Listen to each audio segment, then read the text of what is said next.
हाँ जी दोस्तों, स्वागत है आपका आपके YouTube चैनल में। आज आपके लिए एक सच्ची स्टोरी लाई हूँ जो होली बाइबल से है। इसको सुनकर आप बहुत ब्लेस हो गए। आइए सुनते हैं स्टोरी याकूब ब्रदर से। उत्पत्ति 6:9। बहुत समय पहले जब धरती पर बुराई और पाप बढ़ गया था, तब परमेश्वर ने देखा कि मनुष्य बहुत दुष्ट हो गए हैं।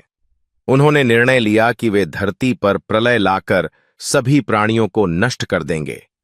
लेकिन एक व्यक्ति था जो परमेश्वर की नजरों में धर्मी और अच्छा था। उसका नाम नूह था। नूह परमेश्वर के प्रति वफादार था और हमेशा उनके आदेशों का पालन करता था। परमेश्वर ने नूह से कहा, मैं इस धरती पर प्रलय लाने वाला हूं जिससे सब कुछ नष्ट हो जाएगा।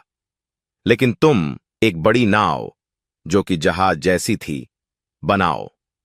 इस नाव में तुम्हें अपने परिवार को और हर प्रकार के जीव जंतुओं का एक एक जोड़ा लेकर जाना है, ताकि वे प्रलय के बाद जीवित रह सकें।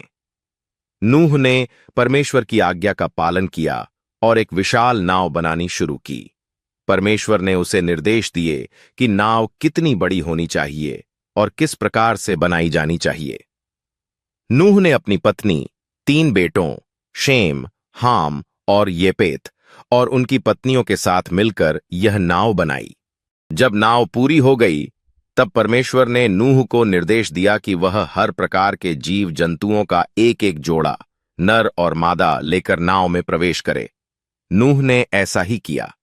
फिर परमेश्वर ने नूह और उसके परिवार को भी नाव में प्रवेश करने का आदेश दिया।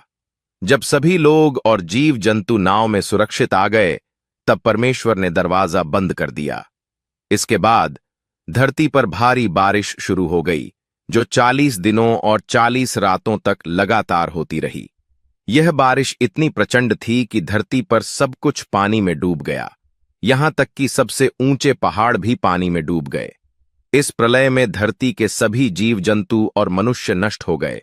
केवल नूह, उसका परिवार और नाव में मौजूद जीव जंतु ही जीवित बचे।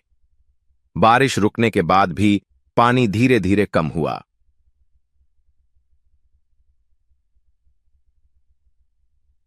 50 दिनों के बाद नाव अरारात पहाड़ पर ठहर गई। कुछ समय बाद नूह ने यह जानने के लिए एक कबूतर को भेजा कि कहीं सूखी जमीन है या नहीं। पहले कबूतर वापस लौट आया, क्योंकि उसे कोई सूखी जगह नहीं मिली। कुछ दिनों बाद नूह ने फिर से कबूतर को भेजा और इस बार कबूतर एक जैतून की पत्ती लेकर लौटा, जिससे नूह को पता चला कि पानी घटने लगा है। जब नूह ने तीसरी बार कबूतर को भेजा तो वह वापस नहीं लौटा, जिसका मतलब था कि अब धरती रहने योग्य हो गई है। परमेश्वर ने तब नूह से कहा कि वह अपने परिवार और सभी जीव जंतुओं को नाव से बाहर निकालें। जब नूह और उसका परिवार नाव से बाहर निकला, तो उन्होंने परमेश्वर का धन्यवाद करते हुए एक वेदी बनाई और बलिदान चढ़ाया। परमेश्वर ने उनके बलिदान को स्वीकार किया और वादा किया कि वे फिर कभी ऐसा प्रलय नहीं लाएंगे जिससे धरती नष्ट हो जाए। इस वादे की निशानी के रूप में परमेश्वर ने आकाश में एक इंद्रधनुष बनाया और कहा, यह इंद्रधनुष इस बात का चिन्ह होगा कि मैं फिर कभी धरती को जल प्रलय से नष्ट नहीं करूंगा। इस कहानी से यह सीखने को मिलता है कि जब हम परमेश्वर की आज्ञाओं का पालन करते हैं और उनके प्रति वफादार रहते हैं, तो वे हमारी रक्षा करते हैं, चाहे परिस्थिति कितनी भी कठिन क्यों न हो। नूह की आस्था और धैर्य ने न केवल उसे, बल्कि उसके परिवार और सभी जीव जंतुओं को भी बचा लिया।